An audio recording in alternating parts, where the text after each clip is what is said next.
안녕하세요, 2학년 1반 여러분.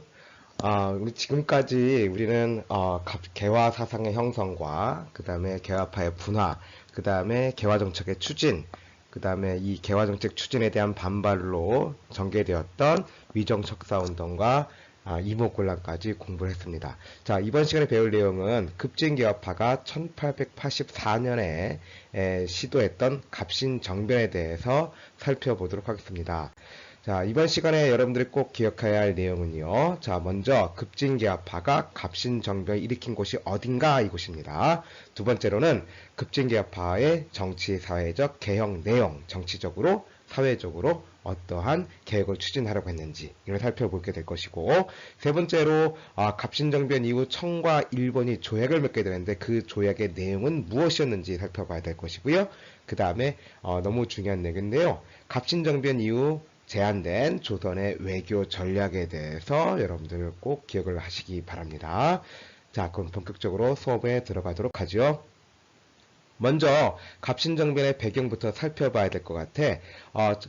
갑신정변의 배경은 첫 번째 이모군란 이후에 청의 내정 간섭이 너무 심해졌다라는 거야. 그러니까 이모군란 이후에 청 군대가 아예 조선에 주둔하게 되고 외교 고문으로 멜렌도르프가 오고 마관상이 오는 등 청의 간섭이 너무 심해졌기 때문에 특히 일본식의 개화를 추구했던 급진개화파들은 이러한 청의 간섭 하에서는 조선이 제대로 된 근대화, 개화 정책을 추진할 수 없을 것이다 라고 생각을 하게 된 것입니다. 자, 두 번째로 조선의 재정이 어려워지는 상황 속에서 개화 정책을 추진을 하기 위해서는 돈이 필요했고, 그래서 김옥규는요 그 돈을 마련하기 위해서 일본으로 넘어가서 차관 교섭을 벌이게 됩니다. 그런데 이 호언장담했던 이 김옥균의 차관 교섭은요 일본으로부터 그 성과를 얻지 못하고 결국 실패로 들어가게 되면서 이 급진개화파들의 정치적 입지는 매우 위험에 빠지게 됩니다. 그래서 심지어는 생명의 위협까지도 느끼는 그런 상황이었고, 따라서 급진개화파들은 비상수단을 모색을 하게 된 것이죠. 자, 그런 상황 속에서 베트남을 둘러싸고 청국과 청나라와 프랑스 간의 전쟁이 벌어지면서 조선에 주둔하고 있던 3,000명의 청나라 군대 중에서 1,500명이 차출당하게 됩니다. 이것도 이제 갑신정변의 주요한 배경이 된 것이고, 또 이러한 그 상황 속에서 일본 공사가 급진개화파가 정변을 추진하게 되면 일본 군대가 도와주겠다라고 생각을 하게 된 것이죠. 따라서 이 급진개화파 조선의 근대화를 위해서는 청의 간섭으로부터 벗어나는 것이 너무나 필요했고, 그러기 위해서는 일본의 지원을 받아야 된다라고 생각을 하게 된 것입니다. 그래서 갑신정변이 일어나게 되죠. 자, 다음에는 갑신정변의 경과를 살펴보도록 하겠습니다. 자, 갑신정변의 경과는 먼저 홍영식이 급진개화파였던 홍영식이 우정국 총판으로 있었는데 그 우정국이 개국을 하게 되었고, 그래서 축하 파티를 열게 된 것입니다. 자, 이것을 바로 기회로 삼았던 것이죠. 그러니까 갑신정변이 일으킨 곳 장소 어디였을까? 바로 우정국이죠.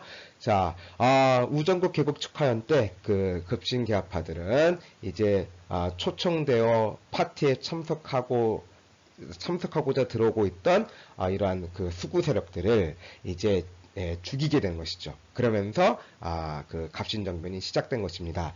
자, 갑신정변이 일으킨 다음에 급진개화파들은 고종과 민배에게 가서 청나라 군대가 반란을 일으켰다라고 하면서 조속히 새로운 정부를 수립해야 된다라고 고종에게 압력을 행사를 합니다. 그래서 이제 급진개화파들이 이제 주요 관직을 차지하는 개화당 정부를 수립을 하게 됩니다. 자, 그 다음에 그 다음날 바로 이 급진개화파들은 자신들의 개혁 방안을 담은 개혁정강 14개조를 발표를 하죠.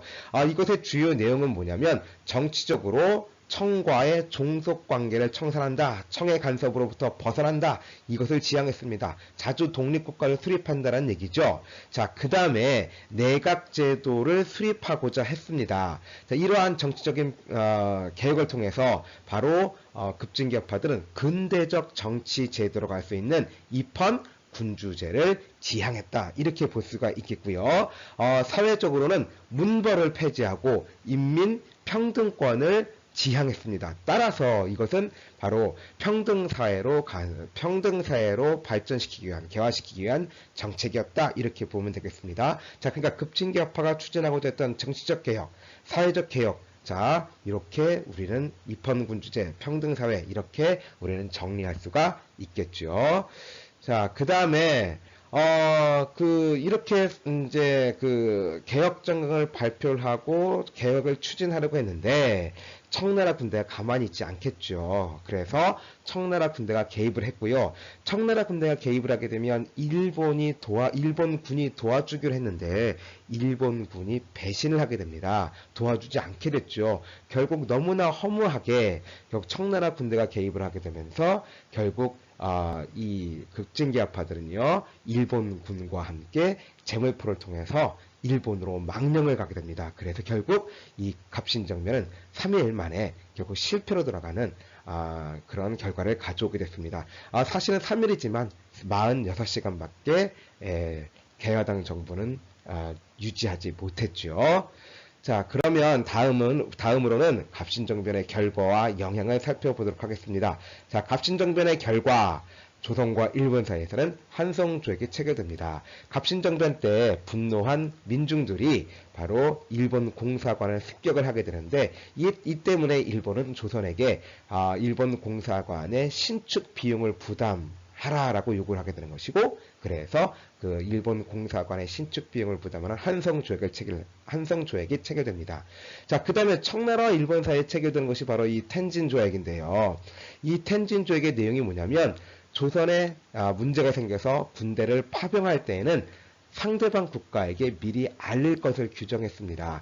이것은 그 청나라와 일본이 모두 조선의 군대를 파병할 수 있는 그런 근거, 명분을 제공한 것이다 라고 보는 것이고요. 실제로 10년 후에 조선에서 동학농민운동이 일어났을 때 텐진조약을 구실로 해서 일본이 군대를 파병하게 되는 것이죠. 자, 세 번째로는요.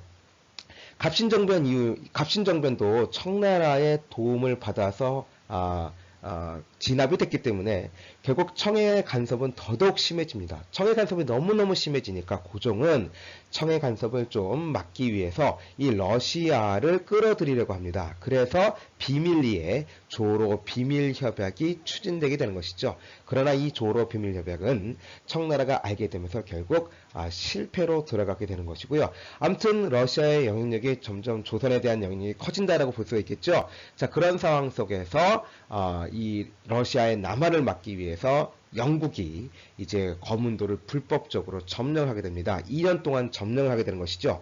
결국 조선을 둘러싸고 청나라와 일본이 대립을 하고 있는 상황, 또 거문도 사건으로 인해서 러시아와 영국이 대립하는 그러한 강대국들 사이에서 조선이 놓여 있게 되는 것이죠. 이러한 강대국 사이에 이러한 그 정치적인 간섭이라든가 이런 상황 속에서 독일의 부영사였던 외교관이었던 부들러라는 사람이 조선의 외교 방안, 이러한 강대국들의 각축전 속에서 조선에게 제안된 외교 방안으로 조선 중립화론이 제기됩니다. 자, 이런 조선 중립화론은 바로 부들러 말고도 육일준이 또 주장하기도 했죠. 자, 그래서 갑신정변 이후의 국제 정세 속에서 조선에 제안된 외교 방안 뭐라고요? 네, 조선 중립화론이 되겠습니다. 자, 지금까지 갑신정변에 대해 살펴봤고요. 우리 수업 시간에 좀 더 자세하게 공부를 하도록 하겠습니다. 다음 수업 시간에 만나요. 안녕.